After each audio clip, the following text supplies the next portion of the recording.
Hello, I'm Trevor, the Night Sky Voyager, and my presentation for you today is on naked eye observing the night sky, one of the foundations of astronomy. In my presentation today, I will inspire curiosity within you and develop your confidence in observing the night sky without any equipment, just your own eyes and a sense of wonder. So please sit back and relax. At the end of this session, you will be able to explain why naked eye observing is the foundation of all astronomy, recognize how sky conditions can influence what you'll be able to see. You'll be able to locate and identify a couple anchor constellations as well as learn how you can do that on your own. Be able to find the moon in visible planets, discover some special sights like the Milky Way, meteors, satellites, things that anyone can experience with just their eyes. And you'll also take some practical first steps to explore the night sky on your own. So, a brief history.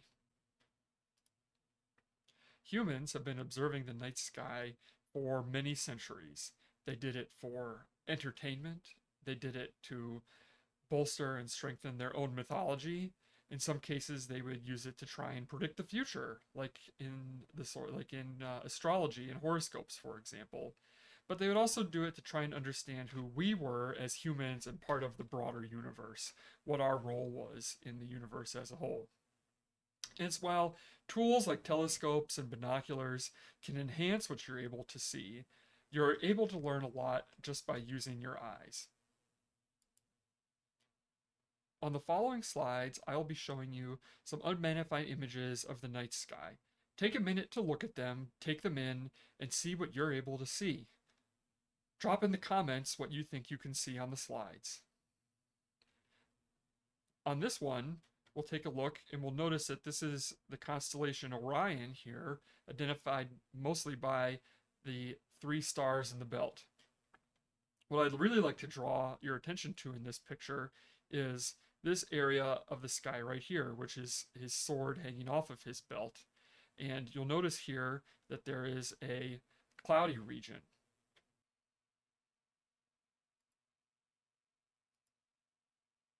That cloudy region is M42, one of the largest and most easily visible nebula in the night sky. M42, the Great Orion Nebula, can be seen pretty easily from any reasonably dark sky site and is most plainly observable in the winter time. But the constellation Orion is very easy to see, making this nebula very easy to spot. So now take a second here and take in everything that this image has to offer and write in the comments what you think you can see. This picture here is of the region of the sky. You could recognize here the constellation Cassiopeia, or at least a portion of it, which looks like the shape of a W. And we can actually see two things quite easily in this image that are also visible in the night sky from a reasonably dark location. I'll draw your attention here first. This is a open cluster, or 2 open clusters called the double cluster, which look really nice in a telescope, but are plainly observable without any tools. And then over here, this kind of blurry patch is M31, or the Andromeda Galaxy, which is the closest neighboring galaxy to the Milky Way, and again is an object that you can plainly see without any magnification at all, just with your own 2 eyes. And I'll tell you how to find that on a later slide.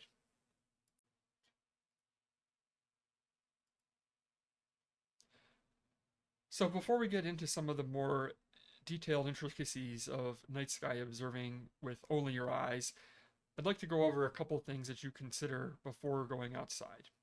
First and foremost is the weather and the implications that it has on your observing session. Are you going to be comfortable in the temperature that's outside? Making sure that you dress appropriately if it's cold or warm so that you're comfortable while you're spending time out under the stars. Cloud cover is also a very important factor. If there's a lot of clouds, clearly you won't be able to see anything at all. So, planning ahead and keeping mindful of what kind of clouds you're expecting that evening is an important consideration. And finally, the humidity. While the humidity may make you feel warm and sticky outside in the summer, that same high humidity conditions also degrade the sky, making it sort of hazy or difficult to see some of the fainter objects that we might be looking for, especially since we're not using a telescope or binoculars. Other sky conditions that have played a major factor in observing over the last several years has been wildfire smoke.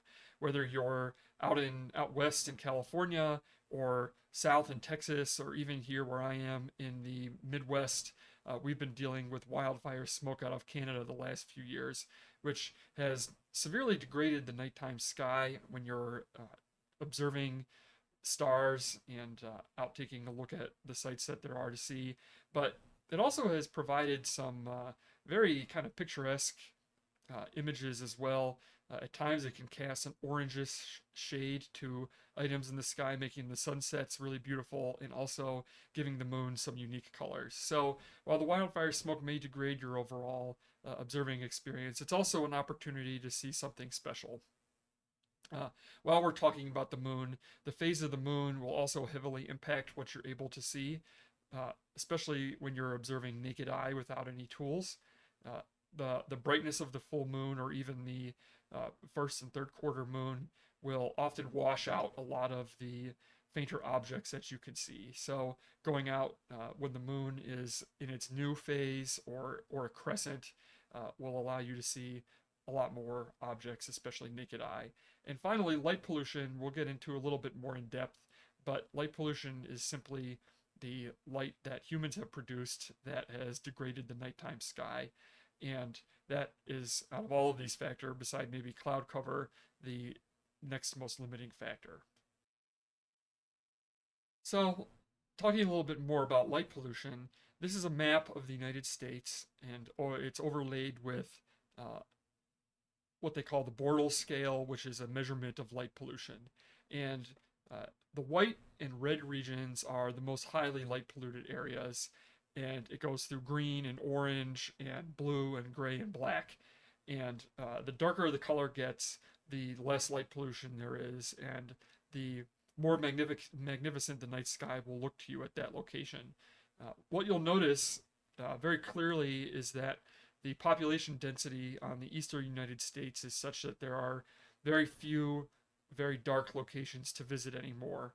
However, the less sparsely populated areas on the western half of the country offer much darker skies so that you could see fainter objects, especially naked eye.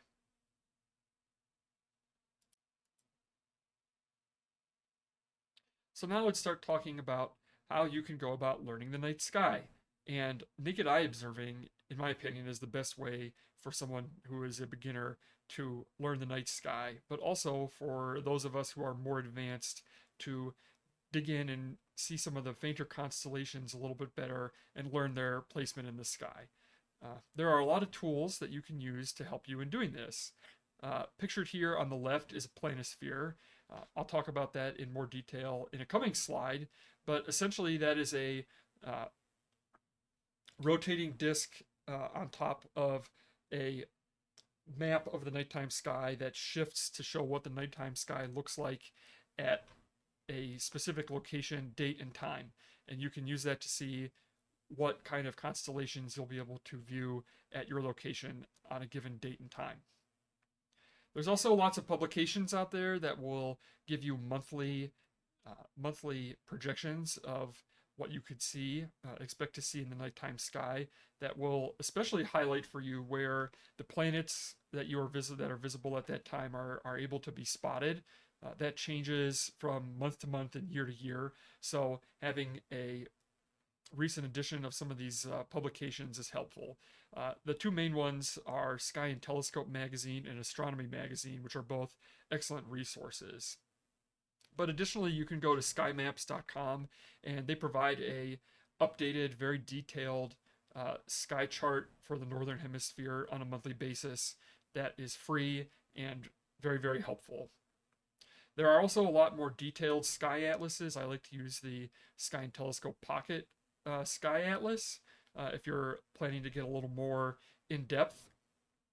And then there's also several great apps, but the one that I really like the best is Stellarium, which is free, which you can get on your phone or your computer, and that will let you interact with the nighttime sky. And so you could also practice learning things on your computer during the day before you go outside. Uh, but just a reminder, and part of the wonder of doing naked eye observing or just any astronomical observing in general is that what's in the night sky can change not only daily but really from hour to hour or minute to minute. There are things that are constantly changing in the sky uh, throughout the evening, and one of the joys of naked eye observing is identifying those things and watching them as they change. The sky can be very dynamic over the course of an evening. Moving along, I'll talk next about what you can expect to see.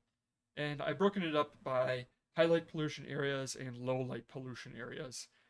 But we'll add into here that the phase of the moon can contribute to the overall light pollution that you're experiencing. So, an area of low light pollution on a full moon might behave more like an area of high light pollution.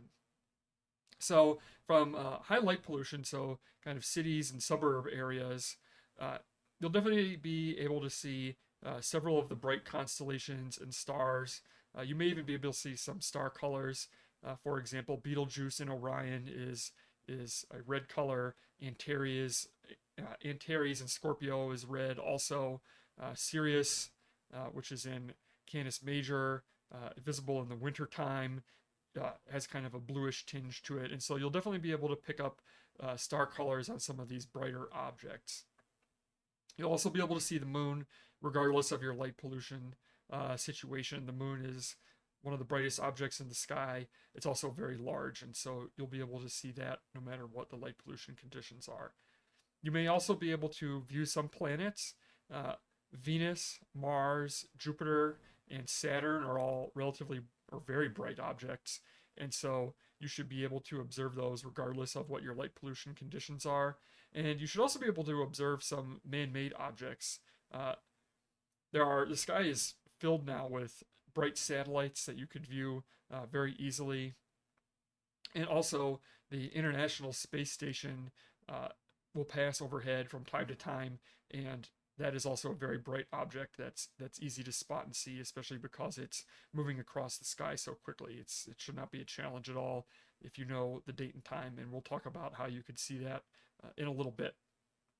From a low light pollution area, what you can expect to see, like we had mentioned before, the double clusters, some star clusters, you'll be able to see very easily.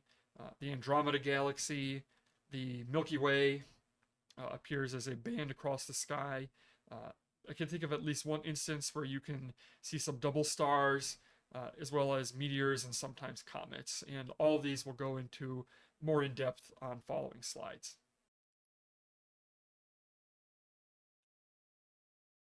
So now we'll shift into how you can go about learning the constellations, which is a essential skill for any beginner in astronomy, but also is a great place to start when you're doing naked eye observing. So, what is a constellation? Plainly, it's a collection of stars that gives a defined boundary to an area of the sky, and they are named after uh, mythological figures. So the one that I have on the screen here, as I mentioned, is Orion, which was a hunter in Greek mythology. Across the entirety of the night sky, there are 88 that are formally recognized. There are 36 of those that are in the northern hemisphere, and 12 of them are referred to as being in the zodiac, which are the astrological signs that you're probably very familiar with. But learning the constellations is a very good lead-in to making more advanced observations. For example, you may read that Jupiter is passing through a certain constellation at a certain date and time, and so being aware of that constellation and where it is will be essential to you being able to identify where Jupiter is on that date.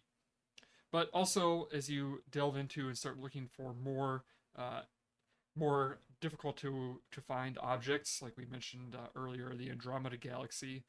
Uh, Being aware of the constellations that it's in and being aware of those will help you find it more easily. Another word that you'll hear being thrown around, though, also is an asterism, and that's just a prominent pattern or group of stars in the sky. The most common one we could think of usually is the Big Dipper, which is a component of a larger constellation, Ursa Major, which is a bear. But the Big Dipper is the easy part to see of that and easy to recognize.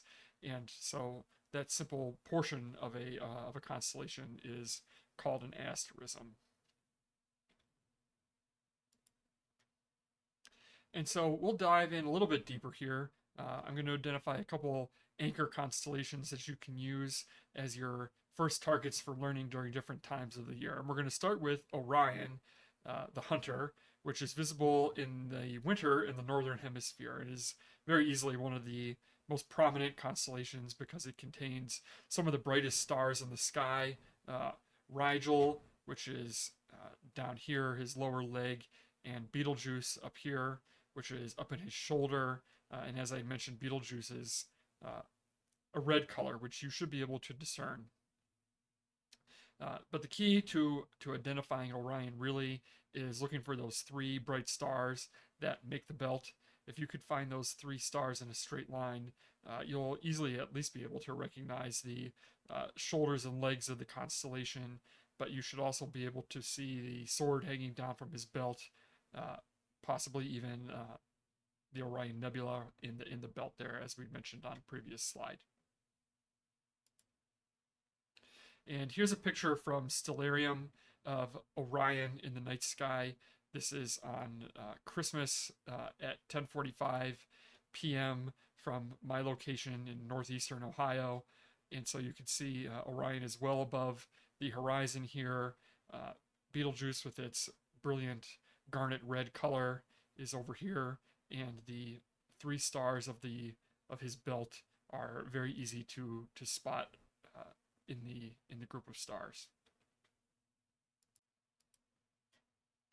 And now for another anchor constellation, I'm going to talk about Cygnus, which is a swan. And this constellation is very prominent in the spring and summertime in the northern hemisphere. Uh, and it also contains a very famous or very easy to spot asterism called the Northern Cross. And so if you look right here, these are probably the five stars that you'll spot the most easily from a light polluted location.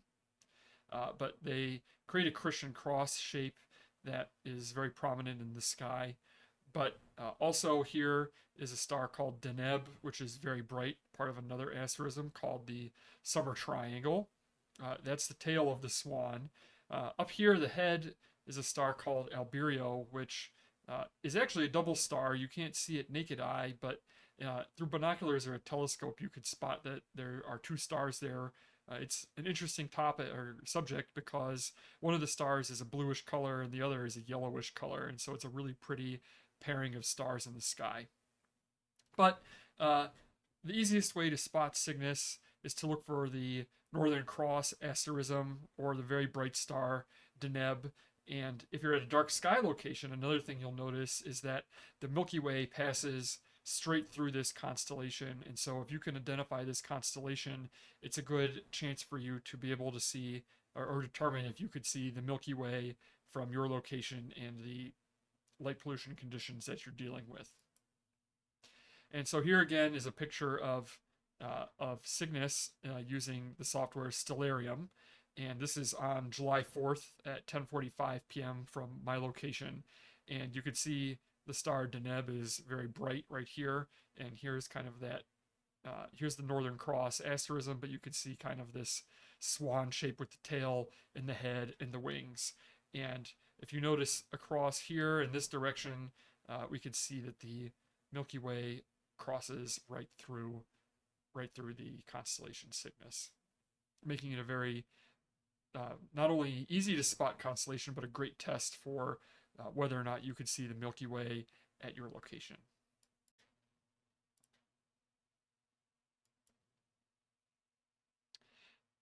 And so you'll also, should on many nights, be able to observe some of the planets. Uh, Mercury, Venus, Mars, Jupiter, and Saturn are all visible naked eye. Uh, Mercury is pretty difficult to spot because it's so close to the sun. It's only typically visible right at sunrise or sunset, and it's pretty faint. But yeah, it is definitely visible naked eye if you know where to look. But all of these planets are visible regardless of the light pollution that you're experiencing. They're all bright enough that you should be able to see them. Venus is one of the brightest objects in the night sky due to its highly reflective cloud cover that it has. And so, that again, that's another planet that comes out primarily at dawn or dusk, but it's because of its brightness, it's very easy to spot. Uh, Jupiter and Saturn and Mars. Mars has a brilliant red color, which makes it distinguishable. Jupiter is very bright. Saturn is probably most easily identifiable if you're familiar with the night sky because it appears more or less as a star.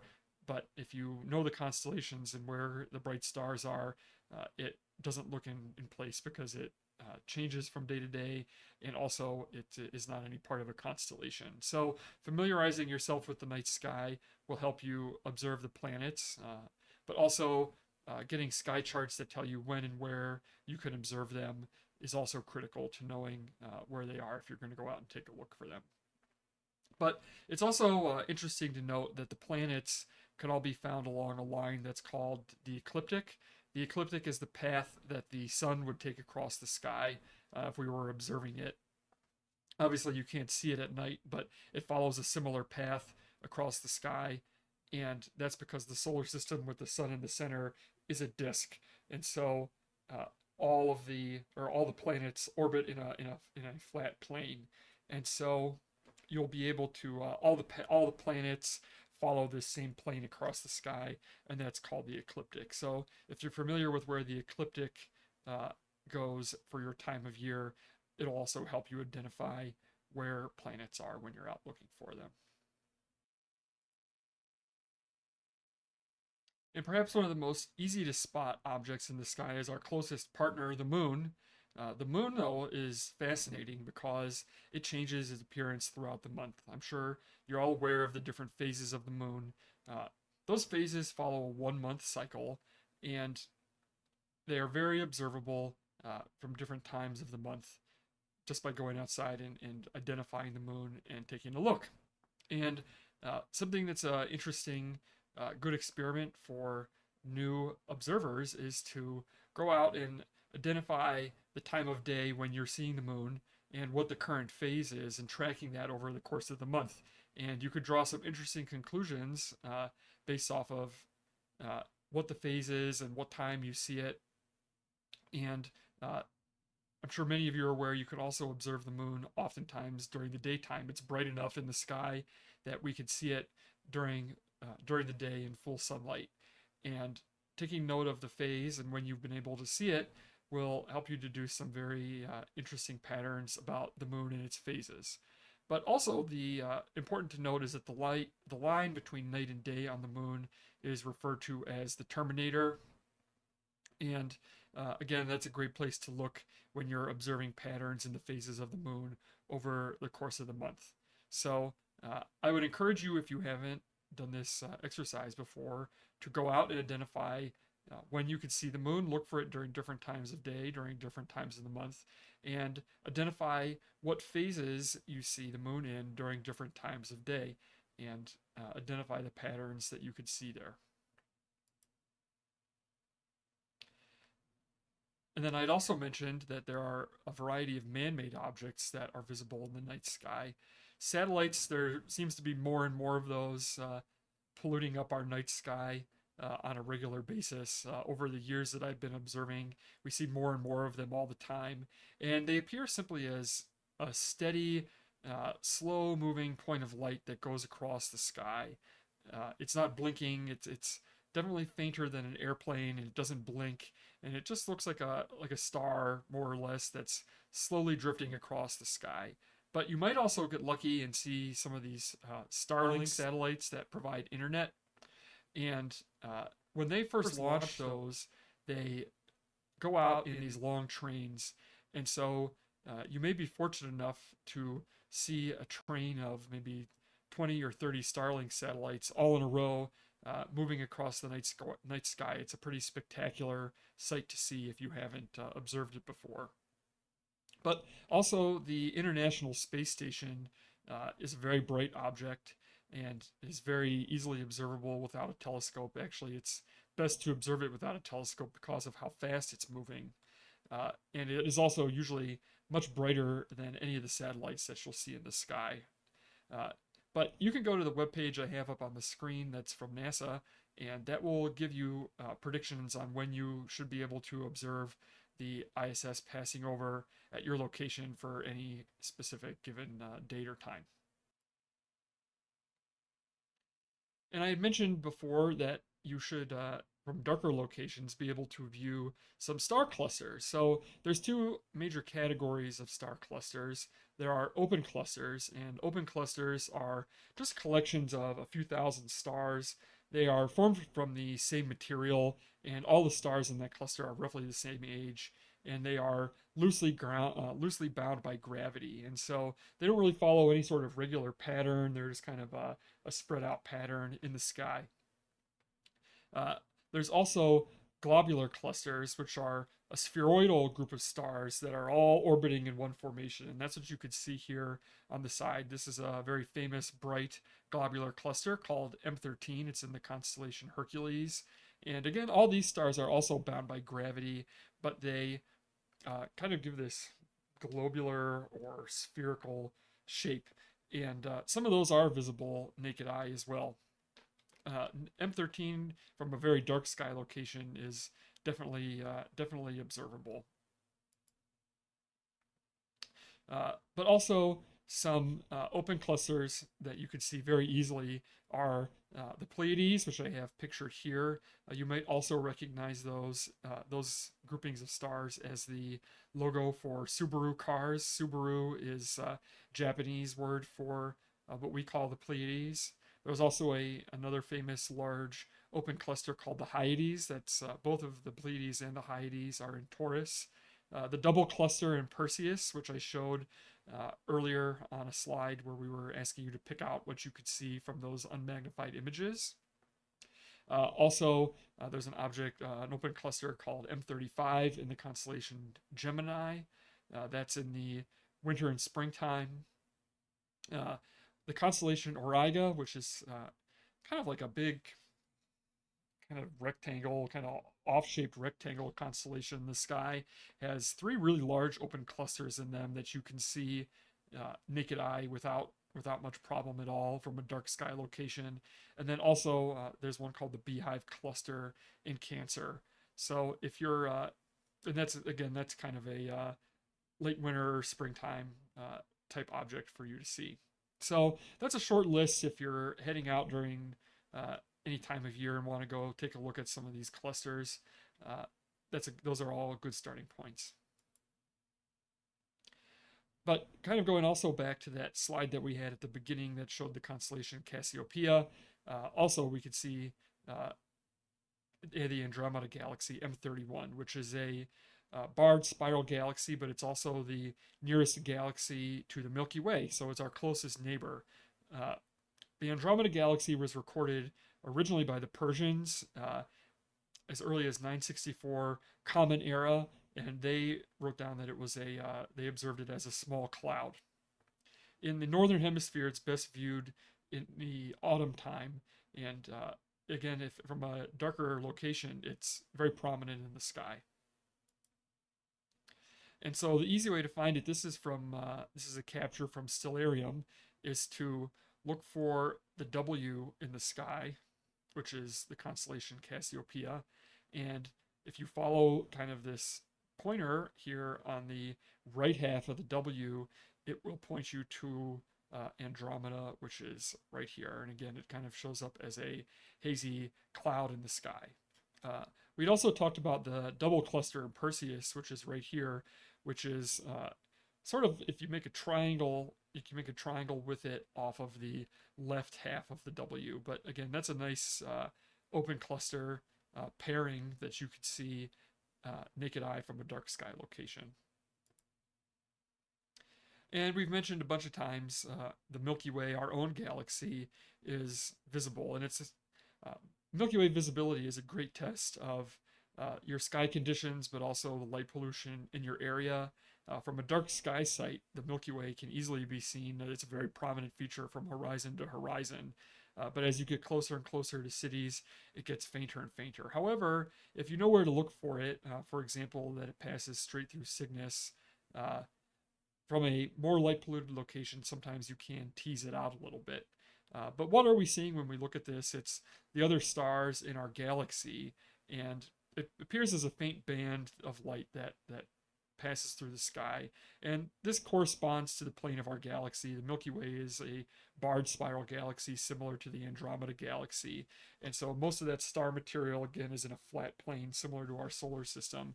And since we are a star or a planet orbiting a star in that plane of stars, what appears here as a band of stars across the sky is simply us looking out at the other portions of the Milky Way. But it's primarily visible outside of city limits. Double stars are a pair of stars that appear close together as viewed from Earth. And so in some cases, double stars are gravitationally bound together, meaning they're two stars that are orbiting each other, or more, several stars in some cases. There are groupings of stars that are closer together that are more than two. But naked eye observing, so alternatively, they're also optical doubles. And optical doubles are two stars that appear in the sky close together, but they are not gravitationally bound at all. It's just by chance that they show up like that. But the most famous pair of double stars that you can observe with just your own eyes are Mizar and Alcor, and they are in the handle of the Big Dipper. And the legend has it that the ancient Romans used Mizar and Alcor as an eye exam. Those with very sharp vision should be able to split those and see both of the individual stars in that double star system. And here, this is the flag of Alaska, which shows the Big Dipper asterism pointing towards the North Star.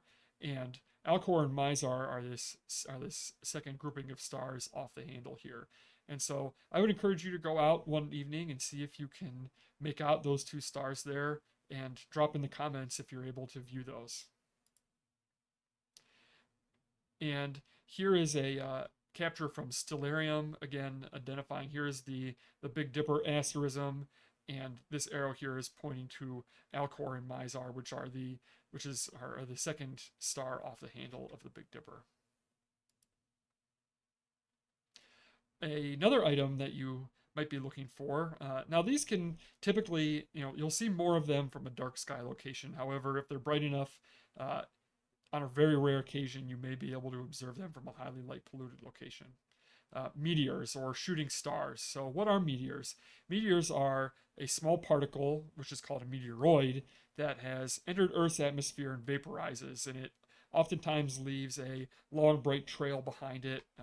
Sometimes they can explode, and they're really they can be quite dramatic. In order to observe meteors, you'll see more of them from a dark sky location. And really, meteors are burning up in Earth's atmosphere constantly, all the time. And so if you're at a dark sky location and just looking up at any night, you will usually see several shooting stars.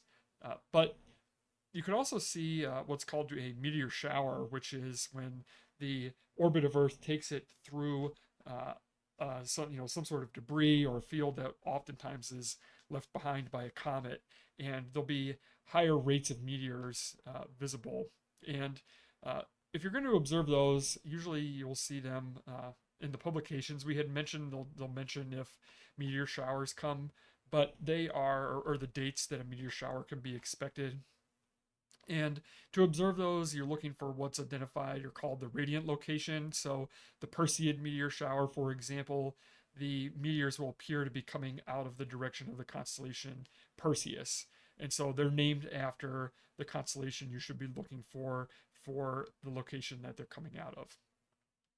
Watching meteor showers, I would say to make sure you dress warmly. A lot of times if you're looking for meteor showers, you're out for a long time, and so you may get cold. So it's worthwhile to dress warm and bring a comfortable chair so that you could lay back and enjoy it. They're unpredictable when they'll show up, and being comfortable while you're out there looking for their meteor shower goes a long way in making you able to stay out for longer and hopefully see more meteors. But I think it's also very mindful to remember what the phase of the moon is during the time when you're looking for meteors, because a bright full moon will wash out a lot of the meteors that you could see. So usually we're hoping for major meteor showers to occur during a new moon phase. Comets are a little bit more rare, or much rarer than meteor showers and meteors. Meteor showers occur many times at the same time of year, uh, and meteors are constantly visible outside of meteor showers throughout the year. Comets, however, are larger objects. They are solar system objects, or they're objects from our solar system that are made of dust, rock, and frozen gases. And they orbit our sun in a highly elliptical orbit, so a kind of an oval shape. And they come into the solar system and they'll go around the sun and head back out again. And so they're usually only visible for a limited amount of time. Some of the comets, like Halley's Comet, are predictable and occur on a regular basis. They're very predictable, whereas other comets, like Hale-Bopp back in the 90s, and what's imaged here, came by once and will certainly not be back within our lifetimes if it comes back at all. Uh, Comets are rarely visible to the naked eye. Sometimes they are bright enough to see to the naked eye, but many times you'll need a telescope or binoculars to view them. But Hale-Bopp, for example, was visible for an extended period of time in the 90s, naked eye, and so occasionally one will come through that's bright enough to see. And they're usually a pretty spectacular sight to see, especially if they're visible to naked eye. So, in summary, naked eye observations can be done almost anywhere that you could see a clear sky without any clouds. Light pollution can certainly degrade what you're able to see, but it is not an absolute limiting factor. You should be able to go out on any evening from any location, and as long as the sky conditions are favorable, you should be able to make some observations. The night sky is constantly changing. There's always something new to see as the different times of year and from year to year when the planets are visible changes, what constellations the planets are passing through are changing. The moon changes from minute to minute, right? The terminator, the night to day line on the moon is changing constantly. And so observing the moon throughout the night, you can see, even see minute changes in that over the course of several hours. Or looking at meteors. Meteors are oftentimes unexpected, but if you're spending any amount of time looking outside up at the sky, you're certainly going to be seeing meteors at some point or another. Also, satellites and the International Space Station passing through. Those are all objects that are constantly part of the very dynamic and changing sky above us. But also, try and go outside, and every time you go out for a new observing session, try and be mindful of some things that you may not have noticed before.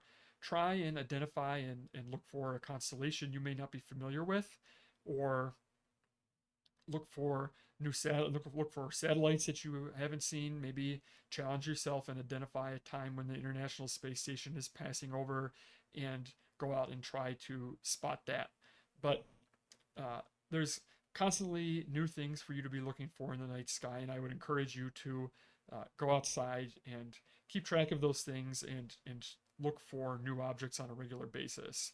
And really, naked eye observing is the foundation of astronomy. You don't need any tools at all to do it. Anybody can go and do it.